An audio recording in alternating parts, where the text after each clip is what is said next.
فرزند زہرا یہ حالات برے ہیں۔ کاشانہ بصیرت ایک ایسا مکمل یوٹیوب چینل جس پر محروم بصارت کے لیے بالخصوص اور تمام افراد کے لیے بالعموم سینکڑوں کی تعداد میں اسلامی کتب دستیاب ہیں۔ لہذا گزارش ہے کہ آپ اپنی ذمہ داری نبھاتے ہوئے کاشانہ بصیرت کو سبسکرائب کرنے کے ساتھ ساتھ بیل آئیکن کو پریس کیجئے تاکہ آپ علم کے حصول کے ساتھ ساتھ مذہب اہل بیت کی اشاعت میں بھی اہم کردار ادا کرتے رہیں۔ کاشانہ بصیرت۔ فرزند زہرا یہ حالات برے ہیں۔ کاشانہ بصیرت کے یوٹیوب چینل کے لیے میں تفسیر الکوثر کی جلد سوم پڑھ رہی ہوں اور یہ پارٹ نمبر 18 ہے۔ وَهُوَ الَّذِي يُرْسِلُ الرِّيَاحَ بُشْرًا بَيْنَ يَدَيْ رَحْمَتِهِ حَتَّى إِذَا أَقَلَّتْ سَحَابًا ثِقَالًا سُقْنَاهُ لِبَلَدٍ مَّيِّتٍ فَأَنزَلْنَا بِهِ الْمَاءَ فَأَخْرَجْنَا بِهِ مِن كُلِّ الثَّمَرَاتِ كَذَلِكَ نُخْرِجُ الْمَوْتَىٰ لَعَلَّكُمْ تَذَكَّرُونَ۔ اور وہی تو ہے جو ہواؤں کو خوشخبری کے طور پر اپنی رحمت کے آگے بھیجتا ہے، یہاں تک کہ جب وہ ابر گراں کو اٹھا لیتی ہے تو ہم انہیں کسی مردہ زمین کی طرف پھانک دیتے ہیں، پھر بادل سے میں برسا کر اس سے ہر طرح کے پھل پیدا کرتے ہیں۔ اس طرح ہم مردوں کو بھی زمین سے نکالیں گے، شاید تم نصیحت حاصل کرو۔ تشریح کلمات: اقلت، الف قاف لام، القال اٹھانا۔ تفسیر آیات نمبر 1، ہوا کے بارے میں تفصیل ملاحظہ ہو سورہ بقرہ آیت نمبر 164۔ نمبر 2، ہوائیں خود رحمت الہی ہیں اور بہت سی دیگر رحمتوں کے ذریعے اور وسیلہ ہیں۔ اس آیت میں ہوا کو بارش کی خوشخبری قرار دیا ہے، یعنی بارش کے آگے چلنے والی ہوا میں انسان کے لیے ایک فرحت ہے۔ یہ بات تشتہ تحقیق ہے کہ بارش سے پہلے چلنے والی ہوا عرضی حیات کے لیے کیا کیا نوید زندگی لے کر آتی ہے، جسے اللہ نے بشرن خوشخبری کہا ہے۔ البتہ یہ بات مسلم ہے کہ ہوا نہ ہوتی تو نہ سمندر کے بخارات بلندر کی طرف اٹھتے اور نہ یہ بخارات سمندر سے خشکی کی طرف چلتے۔ نمبر 3، جب ہوا اپنا پہلا کام کر لیتی ہے تو دوسرا کام یہ ہوتا ہے کہ بخارات بادل میں تبدیل ہونے کے بعد پانی سے لدے ہوئے وزنی بادلوں کو خشکی کی طرف چلائے۔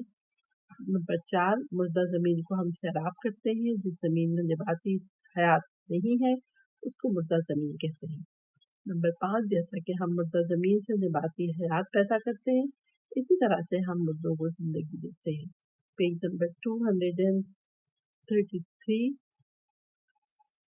ہم پہلے بھی بیان کر چکے ہیں کہ الحادی نظریہ رکھنے والوں کے پاس حیات کی کوئی توجیہ نہیں ہوتی ہے کہ مردہ زمین سے حیات کس طرح نکل آئی، جبکہ یہ بات طے ہے کہ حیات کا سرچشمہ حیات ہی ہوتی ہے۔ الہیاتی موقف کے مطابق مردہ زمین اور بے جان مادے میں حیات پیدا ہونا اللہ کی نشانیوں میں سے ایک نشانی ہے کہ اللہ بے جان زمین کو زندگی عطا کرتا ہے، اور جو پہلی بار ایسا کر سکتا ہے وہ دوبارہ بھی ایسا کر سکتا ہے۔ کیا ہم پہلی بار کی تخلیق سے عاجز آ گئے تھے، بلکہ یہ لوگ نئی تخلیق کے بارے میں شک میں پڑے ہوئے ہیں۔ اہم نکات: اس آیت میں اللہ تعالیٰ کی رحمتوں کے ذکر کے ساتھ ساتھ حیات بعد الممات پر دلیل بھی ہے۔ والبلد الطيب يخرج نباته بإذن ربه والذي خبث لا يخرج إلا نكدا كذلك نصرف الآيات لقوم يشكرون۔ اور پاکیزہ زمین میں سبزہ اپنے رب کے حکم سے نکلتا ہے اور خراب زمین کی پیداوار بھی ناقص ہوتی ہے۔ یوں ہم شکر گزاروں کے لیے اپنی آیات کو مختلف انداز میں بیان کرتے ہیں۔ تشریح کلمات: نکدہ نون کاف دال، کسی چیز کی فراہمی میں آمادگی پیدا نہ کرنا۔ تفسیر آیات: زمین کی زرخیزی ہونے نہ ہونے کی وجہ سے بعض زمین پرفیض یعنی سرسبز و شاداب ہوتی ہے اور بعض زمین رویدگی کے قابل ہی نہیں ہوتی، جبکہ بارہوں ہوا اور روشنی کا فیض ان پر یکساں طور پر ہوتا ہے۔ نمبر 1، والبلد الطیب یخرج نباتہ، زرخیز زمین کی طرح نیک باطن انسان خدائی رحمت و ہدایت کو فوراً قبول کر لیتا ہے۔ نمبر 2، والذی خبث، اور خبیث انسان شوریدہ زمین کی طرح نہ صرف یہ کہ رحمتوں کو قبول نہیں کرتے۔ نمبر 3، کذالک نصرف الآیات، ہم اپنی تعلیمات کو مختلف انداز میں بیان کرتے ہیں اور تمہارے سامنے روز مشاہدے میں آنے والی چیزوں کے ذریعے سمجھاتے ہیں کہ زمین کے مختلف علاقوں میں بارش ایک طرح سے برستی ہے، لیکن بعض زرخیز زمین فیاض ہوتی ہے، شاداب ہو جاتی ہے، اور بعض شورہ زار زمین میں پانی پڑنے سے اس کی شورہ زاری میں اضافہ ہو جاتا ہے اور مشکل سے کوئی پودا اگتا ہے۔ انسان بھی اسی طرح سب کے لیے اللہ نے ضمیر، عقل، وجدان، فرشتے اور انبیاء کے ذریعے ہدایت کا سامان فراہم کیا ہے۔ کچھ لوگ ان سے خوب فائدہ اٹھاتے ہیں اور ایمان کی تراوت سے ان کے ضمیر میں شادابی آ جاتی ہے، اور کچھ کی شورہ زاری بڑھ جاتی ہے، یعنی کفر و سرکشی میں اضافہ ہو جاتا ہے۔ وَلَا يَزِيدُ الظَّالِمِينَ إِلَّا خَسَارًا۔ اہم نکات۔ نمبر 1، اللہ کی رحمت سب کے لیے عام ہے، فرق انسان کی طینت میں ہے کہ وہ پاک ہے یا خبیث۔ لقد أرسلنا نوحا إلى قومه فقال يا قوم اعبدوا الله ما لكم من إله غيره إني أخاف عليكم عذاب يوم عظيم۔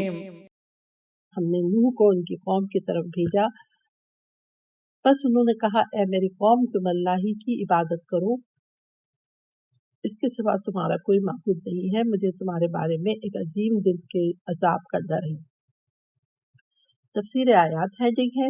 پھر لکھا ہے کہ انبیاء علیہ السلام میں قدیم ترین اور توحید کے سلسلے میں طویل ترین جہاد کرنے والے نبی حضرت نوح علیہ السلام کا ذکر ہے۔ آپ پہلے صاحب شریعت رسول ہیں اور حضرت آدم کے بعد دوسرے ابو البشر ہیں۔ آپ حضرت آدم سے 10ویں پشت میں آتے ہیں۔ آپ کا مسکن موجودہ عراق کے بالائی علاقے تھے۔ آپ نے 950 سال تبلیغ فرمائی۔ آپ کی دعوت اللہ کی وحدانیت اور تصور آخرت میں خلاصہ ہو جاتی ہے، اور توحید کی دعوت سے معلوم ہو جاتا ہے کہ حضرت نوح کی قوم اللہ کی منکر نہ تھی، بلکہ وہ مشرک قوم تھی۔ یہ لوگ دوسری ہستیوں کے بھی اللہ کے ساتھ شریک کرتے تھے۔ اس سے معلوم ہوتا ہے کہ انسان فطرتاً خدا پرست تھا۔ انبیاء نے شرک جیسے انحراف کا مقابلہ کیا ہے۔ یہ پیج نمبر 235 ہے۔ انی اخاف علیکم، انبیاء اپنی اپنی امتوں پر نہایت مہربان ہوتے ہیں، حتیٰ کہ امت کے سرکش لوگ خود اپنے بارے میں خوف نہیں کرتے۔ ان کے نبی ان پر رحم کھاتے ہیں، ان کے انجام بد کا خوف کرتے ہیں۔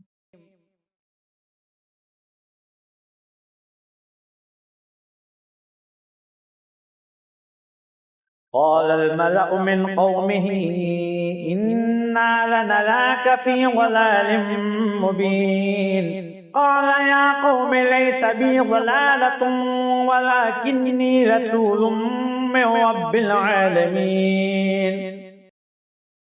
ان کی قوم کے سرداروں نے کہا ہم تو تمہیں سری گمراہی میں مبتلا دیکھتے ہیں۔ کہا اے میری قوم، مجھ سے تو کوئی گمراہی نہیں، بلکہ عالمین کے پروردگار کی طرف سے ایک رسول ہوں۔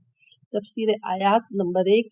قال الملأ من قومہ، انبیاء علیہ السلام کی دعوت کے ساتھ ہمیشہ اس قوم کا مراعات یافتہ طبقہ رکاوٹ بنتا رہا، لیکن الہی دعوت عدل و انصاف، برادری اور برابری کی بنیاد پر قائم ہوتی ہے، جس سے یہ مراعات یافتہ طبقہ متاثر ہوتا ہے اور محروم طبقہ مستفیض ہوتا ہے۔ اسی وجہ سے انبیاء کی دعوت کو غریب طبقے میں پذیرائی ملی اور طاغوتی طاقتوں نے اس کا مقابلہ کیا۔ نمبر 2، انا لنراک فی ضلال مبین، اپنے رسم و رواج اور عادت کو حق اور اس کے خلاف ہر بات کو گمراہ سمجھنا جہالت کی خصوصی نمایاں علامت ہے۔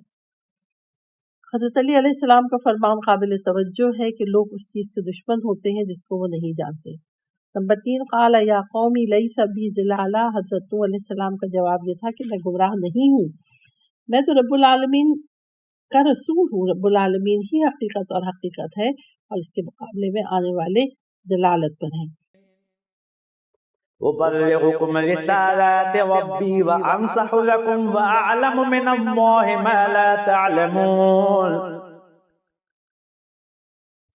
أوعجبتم أن جاءكم ذكر من ربكم على رجل منكم لينذركم ولتتقوا ولعلكم ترحمون میں اپنے رب کے پیغامات تمہیں پہنچاتا ہوں، تمہیں نصیحت کرتا ہوں، میں اللہ کی طرف سے وہ کچھ جانتا ہوں جو تم نہیں جانتے۔ کیا تمہیں اس بات پر تعجب ہوا کہ خود تم میں سے ایک شخص کے پاس تمہارے رب کی طرف سے تمہارے لیے نصیحت آئی تاکہ وہ تمہیں تنبیہ کرے اور تم تقوی اختیار کرو، شاید تم اس طرح رحم کے مستحق بن جاؤ۔ تفسیر آیات نمبر 1۔ حضرت نوح علیہ السلام اپنی رسالت کے اوصاف بیان فرما رہے ہیں۔ وہ 3 باتوں سے عبارت ہے۔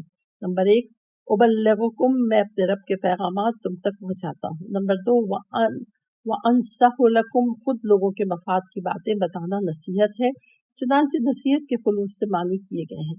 نمبر 3، وعلموا من اللہ ما لا تعلمون، قوم نوح ابھی ابتدائی بشری زندگی میں تھی، ان کے ہاں تمدن و تعلم کا فقدان تھا، وہ نہایت سطحی ذہن کے لوگ تھے، ان کو عذاب، ثواب، قیامت، آخرت، آخروی زندگی وغیرہ کے بارے میں معلومات نہ تھیں، اس لیے فرمایا میں اللہ کی طرف سے وہ کچھ جانتا ہوں جو تم نہیں جانتے۔ نمبر 2، او عجبتم ان جاءکم، شروع ہی سے تمام انبیاء پر اعتراض یہ وارد کرتے رہے کہ اللہ کی طرف سے کوئی پیغام لاتا ہے تو وہ ایسی ذات ہو جو مافوق الفطرت ہو۔ یہ کیسے ہو سکتا ہے کہ جو شخص ہمارے درمیان میں پلا بڑھا ہو وہی اللہ کی نمائندگی کے مقام پر فائز ہو؟ اس کا جواب قرآن نے مختلف مقامات پر مدلل انداز میں دیا ہے۔ ملاحظہ ہو سورہ انعام آیت نمبر 9، وَلَوْ جَعَلْنَاهُ مَلَكًا لَجَعَلْنَاهُ رَجُلًا وَلَلَبَسْنَا عَلَيْهِمْ مَا يَلْبِسُونَ، اور اگر ہم اسے فرشتہ قرار بھی دیتے تو مردانہ شکل میں قرار دیتے، ہم انہیں اس شبے میں مبتلا کرتے جس میں وہ اب مبتلا ہیں۔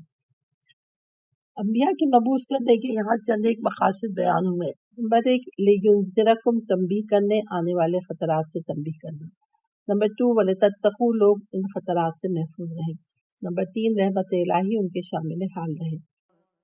فَكَذَّبُوهُ وَأَنْجَيْنَاهُ وَالَّذِينَ مَعَهُ فِي الْفُلْكِ وَأَغْرَقْنَا الَّذِينَ كَذَّبُوا بِآيَاتِنَا إِنَّهُ كَانُوا قَوْمًا عَمِينَ۔ مگر ان لوگوں نے ان کی تکذیب کی تو ہم نے انہیں اور کشتی میں سوار ان کے ساتھیوں کو بچا لیا، اور جنہوں نے ہماری آیات کی تکذیب کی تھی انہیں غرق کر دیا کیونکہ وہ اندھے لوگ تھے۔ یہ پیج نمبر 237 میں پڑھ رہی ہوں۔ تفسیر آیات میں لکھا ہے کہ حضرت نوح کی قوم دجلہ و فرات کے کنارے آباد تھی اور طوفان صرف عراق کی سرزمین میں آیا تھا۔ چند ایک قرائن کے علاوہ اس کا کوئی شافی جواب موجود نہیں ہے۔ تمام اقوام عالم میں حضرت نوح علیہ السلام کے قصے سے مشابہ روایات قدیم زمانے سے چلی آ رہی ہیں۔ ہم طوفان نوح کے بارے میں تفصیلی تحقیق سورہ ہود میں بیان کریں گے۔ اہم نکات۔ نمبر 1، اصلاحی و الہی تحریکوں کے سامنے رعایت یافتہ طبقہ ہی رکاوٹ بنتا ہے۔ نمبر 2، خواہش پرستی اور گروہ بندی کے طوفان سے وہی لوگ نجات حاصل کر سکتے ہیں جو الہی نمائندوں کی کشتی پر سوار ہیں۔ وَإِلَىٰ عَادٍ أَخَاهُمْ هُودًا قَالَ يَا قَوْمِ اعْبُدُوا اللَّهَ مَا لَكُم مِّنْ إِلَٰهٍ غَيْرُهُ أَفَلَا تَتَّقُونَ۔ اور قوم عاد کی طرف ہم نے انہی کی برادری کے ایک فرد ہود کو بھیجا۔ انہوں نے کہا، اے میری قوم، اللہ ہی کی عبادت کرو، اس کے سوا تمہارا کوئی معبود نہیں ہے۔ کیا تم ہلاکت سے بچنا نہیں چاہتے؟ تشریح کلمات: الف خ واو بھائی، ہر وہ شخص جو کسی دوسرے شخص کی ولادت میں ماں یا باپ دونوں یا ان میں سے کسی ایک طرف سے رضاعت میں شریک ہو اس کا اخ کہلاتا ہے، لیکن بطور استعارہ اس کا استعمال عام ہے ہر اس شخص کو جو قبیلہ، دین اور مذہب اور صنعت و حرفت، دوستی یا کسی دیگر معاملے میں دوسرے کا شریک و اخ کہلاتا ہے۔ بریکٹ میں لکھا ہے راغب۔ اس آیت میں حضرت ہود کو قوم عاد کا بھائی ہم قبیلے ہونے کی وجہ سے کہا ہے، چنانچہ دوسرے انبیاء کے لیے منہم انہی کا ایک فرد کا لفظ استعمال فرماتا ہے۔ پیج نمبر 238 ہے کہ تفسیر آیات حضرت ہود بن عابر بن شالح بن ارفقشد بن سام بن نوح سامی نسل کے سب سے قدیم ترین نبی ہیں۔ مشہور یہ ہے کہ آپ عربی تھے، جبکہ عربی یا عرب بن قحطان بن ہود سے شروع ہوتے ہیں، البتہ عربوں کے سلسلہ نسب میں ضرور آتے ہیں۔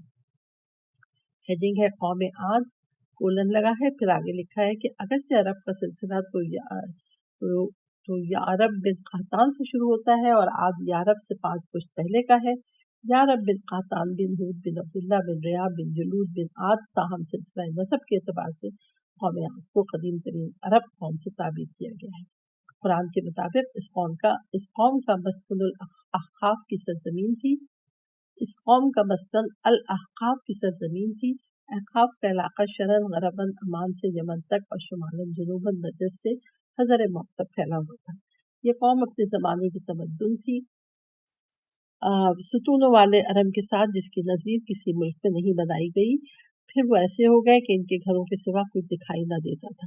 ان علاقوں میں حضرت ہود کے ذکر کے مشتمل خطبے بھی ملے۔ اخیراً عمان کے جنوب میں ایک مقام پر کھدائی سے آباد نامی شہر کے آثار دریافت ہوئے، جو غالباً حضرت ہود کی قوم عاد سے مربوط ہیں۔ قوم عاد کے بارے میں سورہ ہود، احقاف اور فجر میں مزید ذکر آئے گا۔ قال یا قوم اعبدوا اللہ، تمام انبیاء کی دعوت کی اساس ایک معبود کی پرستش، ایک مالک کی بندگی، ایک رب کو پکارنے پر استوار ہے۔ ما لکم من الہ غیرہ، اس ایک حقیقی معبود کے سوا کسی اور معبود کا وجود نہیں ہے۔ جس معبود کو تم پوجتے ہو وہ خود تمہارا خود ساختہ ہے، خیال و سراب ہے۔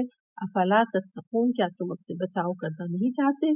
خداوند کریم اور انبیاء کو انسانوں کو بچانے کے علاوہ کسی سے اور غرض نہیں ہے۔ اہم نکات، صرف اللہ کی عبادت کرو۔ تمام انبیاء علیہ السلام کا نعرہ ہے یا قوم اعبدوا اللہ۔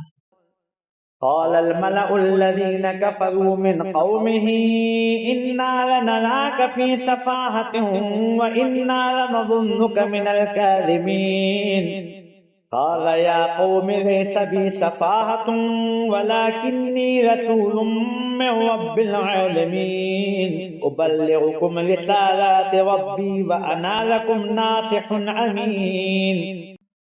ان کی قوم کے کافر سرداروں نے کہا، ہمیں تو تم احمق لگتے ہو اور ہمارا گمان ہے کہ تم جھوٹے بھی ہو۔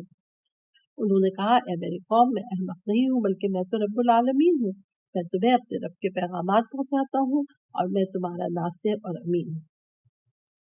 تفسیر آیت میں لکھا ہے کہ قدیم و جدید جاہلیت، ناخواندہ اور تہذیب یافتہ، اور دوسرے لفظوں میں غیر منظم اور تنظیم یافتہ جاہلیت ایک ہی موقف ہے، ایک ہی نعرہ اور ایک ہی سوچ رکھتی ہے۔ قدیم جاہلیت اپنے پیغمبروں کو گمراہ، احمق، دیوانہ اور جادوگر کے الفاظ سے یاد کرتی تھی۔ آج کی منظم جاہلیت انبیاء کے نقش قدم پر چلنے والوں کو رجعت پسند، جمود پرست اور بنیاد پرست کے لفظوں سے یاد کرتی ہے۔ اِنَّ لَنُظُنُّكَ مِنَ الْكَاذِبِينَ، یہاں زن یعنی ذوات نون علم و یقین کے معنوں میں ہے۔ قوم عاد کا اپنے رسول سے سلوک بتاتا ہے کہ وہ یقین رکھتے تھے کہ آپ کاذب ہیں۔ اس پر اِنَّ لَنَرَاكَ فِي سَفَاهَةٍ بھی قرینہ ہے۔ البتہ یہ بھی کہا جا سکتا ہے کہ فی سفاہۃ زن بمعنی گمان کے لیے قرینہ بن سکتا ہے۔